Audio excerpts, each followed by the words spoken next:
Hi hello नमस्कार मंडळी, मी प्रीती कोळपे स्वागत करते माझ्या आजच्या नवीन एका ब्लॉगमध्ये। तर आज मी घेऊन येत आहे तुमच्यासाठी नवीन एक उपवासाची रेसिपी। तर उद्या महाशिवरात्र येते आणि त्यासाठी वेगळं काहीतरी बनवायचं। खिचडी खाऊन कायमच सर्वांना कंटाळा येतो।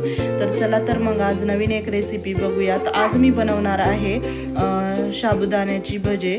तर त्यासाठी व्हिडिओ शेवटपर्यंत नक्कीच बघा। लाईक शेअर आणि कमेंट करायला विसरू नका। चॅनलला सबस्क्राइब केलं नसेल तर लवकरात लवकर जाऊन चॅनलला सबस्क्राइब करा। चला तर मग आता त्यासाठी काय काय साहित्य लागणार आहे ते बघूयात आणि व्हिडिओ कंटिन्यू करूयात। उपवासाची भाजी बनवण्यासाठी मी इथे साबुदाणा घेतलेला आहे, एक किसलेला बटाटा घेतलेला आहे, अमूलचं ताक घेतलेलं आहे कारण आपण त्या भजीसोबत कढी बनवणार आहे खाण्यासाठी। आणि कढी घट्ट होण्यासाठी आपण मसाला काढून घेतलेला आहे, शेंगदाणे, मीठ आणि हिरवी मिरची आणि भजीमध्ये टाकण्यासाठी हिरवी मिरची आणि मीठ घेतलेलं आहे। मी उपवासासाठी बनवणार आहे त्यामुळे मी कोथिंबीर नाही टाकणार। इतर वेळेस जर तुम्ही बनवणार असाल नाश्त्यासाठी तर तुम्ही कोथिंबीर, जिरे वगैरे काय तुम्हाला जेवढं टाकायचं तेवढं टाकू शकता, परंतु हे मी उपवासासाठी बनवलेले त्यामुळे मी ते काहीच टाकलेलं नाही, एकदम साधं सिंपल बनवलेलं आहे।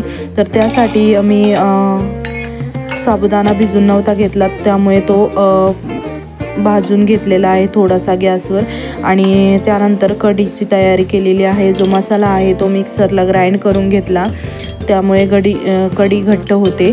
तर त्यासाठी गॅसवर एक कढई तापत ठेवून त्यात एक चमचा तेल टाकून घेतलेला आहे आणि त्यात जो आपण बारीक केलेला मसाला आहे तो टाकून घेतला आणि त्यानंतर त्यात टाकून घेतलेला आहे। इथे आपली आता कढी तयार झालेली आहे, बघू शकता तुम्ही।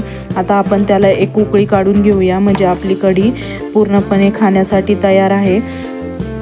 तर अशा प्रकारे एकदम घट्ट होते कढी आणि त्यानंतर जो आपण भाजलेला साबुदाणा आहे तो मिक्सरला बारीक करून घेणार आहोत, म्हणजे एकदम असं पिठासारखं बनवून घेणार आहोत।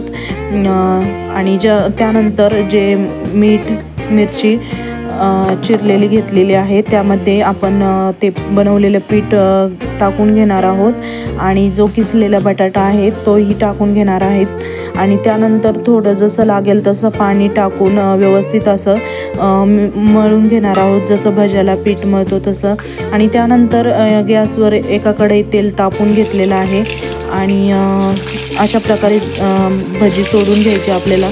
एकदम खुसखुशीत आणि कुरकुरीत होतात, वाटतच नाही की आपण उपवासाची भजी खातोय म्हणून। एकदम असे आपण भजी करतो तसेच लागतात आणि साबुदाणा भिजवला नाही असंही काही वाटत नाही, एकदम छान असे भजी तयार होतात, बघू शकता। अशा प्रकारे आपली उपवासाची भजी तयार आहे। कशी वाटली उपवासाची भजीची रेसिपी हे कमेंट करून नक्कीच कळवा। चला तर मग आजचा व्हिडिओ येथेच एंड करते, भेटूया नेक्स्ट ब्लॉगमध्ये नवीन एका व्हिडिओसोबत।